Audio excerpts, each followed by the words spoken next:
निवडून आलेल्या भाजपच्या जिल्हा परिषद अध्यक्ष, उपाध्यक्ष, सदस्य आणि त्यासोबत पंचायत समिती आणि महानगरपालिका या ज्या संस्थांमध्ये जी लोकं निवडून आलेली आहेत, त्यांना आता भाजप विशेष ट्रेनिंग देणार आहे. म्हणजे हे प्रशिक्षण असणार आहे. ते म्हणजे जनतेमध्ये जाऊन काम कसं करायचं किंवा काही कलागुण जे स्वतःच्या अंगामध्ये कमी असतील किंवा काही नेत्यांचे गुण कमी असतील, तर ते वाढवण्यासाठीचा हा एक त्यांचा प्रयत्न असणार आहे. का वाटलं तुम्हाला, की तुमच्या लोकांना ट्रेनिंग द्यावी? कारण नेते आहेत, नेते म्हणजे परिपक्व असतात काही जण नसतात. मात्र बरेच जण शिकतात. मात्र तुम्ही जेव्हा हा निर्णय घेताय, की त्यांना ट्रेनिंगच द्यायचंय, का नेमकं? बघा, मनुष्य हा आयुष्यभर विद्यार्थी असतो, ह्या तत्वावर आमचा विश्वास आहे. आणि त्याच्यामुळे मी असेल, कोणी निवडून आलेला सदस्य असेल, प्रत्येकाला हे रोज जगामध्ये नवीन घडतंय, नवीन गोष्टी येतात आणि त्या शिकल्या पाहिजे.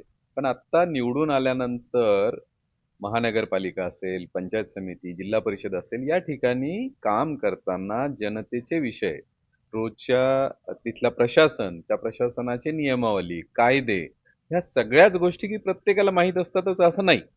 तर त्यामुळे त्या माहीत असल्या पाहिजे. कुठे कोणता ठराव घेता येतो, कोणता विषय मांडता येतो, कोणती मीटिंग कशी चालवायची, जनतेचे प्रश्न कसे मांडायचे, निधी कोणत्या खात्यांमध्ये कसा मिळतो, ह्या सगळ्या गोष्टींचं ज्ञान ज्या कार्यकर्त्याला असेल, ज्या पदाधिकाऱ्याला असेल, तोच लवकर निकाल देऊ शकतो, लवकर चांगला रिझल्ट देऊ शकतो.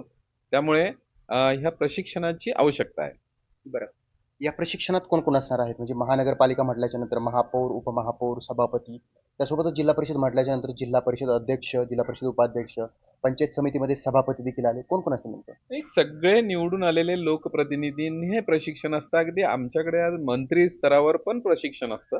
आत्ता आम्ही महानगरपालिकेच्या 57 नगरसेवक, मग त्यात सगळे पदाधिकारी आले, महापौरांपासून तर नगरसेवक.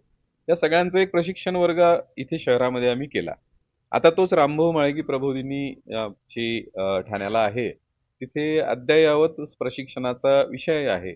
म्हणजे देता येतं तिथे. तर आता बघा, प्रभाग आहे. प्रभागामध्ये आपल्या शहरात पहिल्यांदा प्रभाग पद्धती झाली. मग एकाच प्रभागात 4 नगरसेवक आहे. मग त्याच्यात काम कसं करायचं? मग भाग वाटून घ्यायचा, की विकास काम वाटून घ्यायचं, की काय करायचं? हा सगळा जिथे अनुभवी मंडळी असतील, त्या मंडळींना बोलावून त्यांच्याकडून आपल्याला शिकून घेता येईल. आता कायद्यांचं पुस्तक आहे महानगरपालिका नियमांचं. तर त्याचं वाचन करणं, त्याच्यातल्या गोष्टी समजून घेणं, तर हे सगळं ज्या दिवशी प्रशिक्षित होऊन तुम्ही काम कराल, हे सगळं समजून घेऊन काम कराल, तरच तुम्हाला जनतेला लवकर न्याय देता येईल, त्यांच्या अपेक्षा पूर्ण करता येतील. बरं. या प्रशिक्षणाला प्रशिक्षण देण्यासाठी कोण-कोण उपस्थित असणार आहे?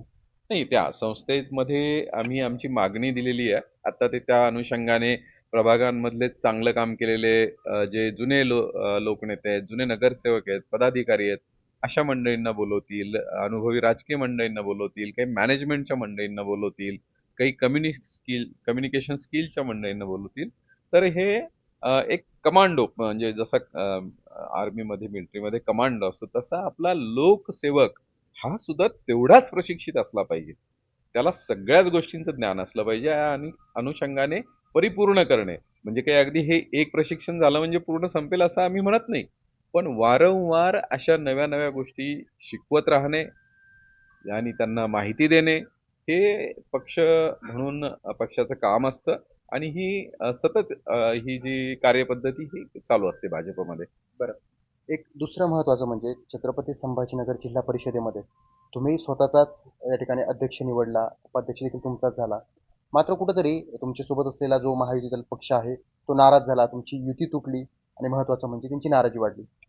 नाही, बघा, सुरुवातीपासूनच आमच्या 23 जागा म्हणजे एकूण 25 होतील आणि त्यांच्या 22, आमच्या 24, त्यांच्या 22 अशा जागा होत्या. आम्ही मोठा भाऊ होतो, ते छोटे भाऊ होते आणि पहिले 2.5 वर्ष आम्ही अध्यक्ष, आणि ते उपाध्यक्ष, पुढच्या 2.5 वर्ष ते अध्यक्ष, आम्ही उपाध्यक्ष, असं ठरलंही होतं. पण स्थानिक शिवसेनेच्या नेत्यांनी उभाट्याचे 9 लोकांना घेऊन गोव्याची ट्रिप केली, इतर जोडतोड करायचा प्रयत्न केला आणि एकदा बोलणी झालेली असताना आम्हाला शह देण्याचा प्रयत्न केला.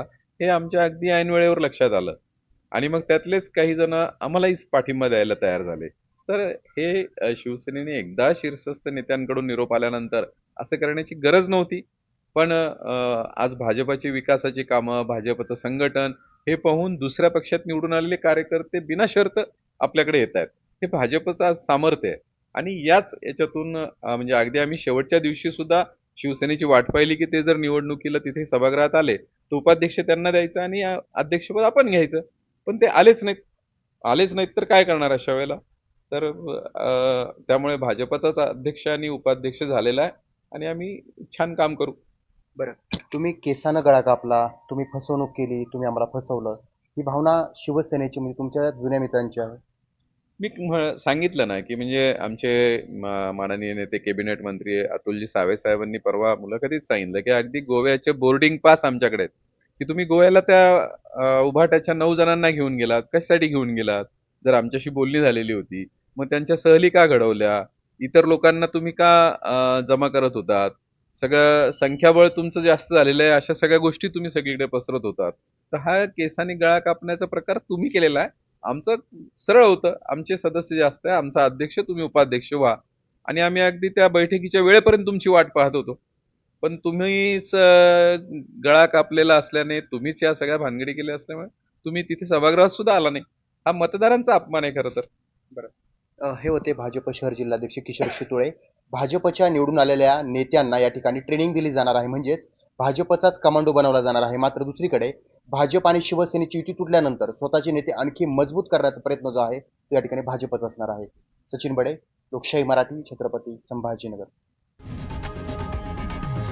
लोकशाही मराठी ऐका, पहा, जागरूक रहा.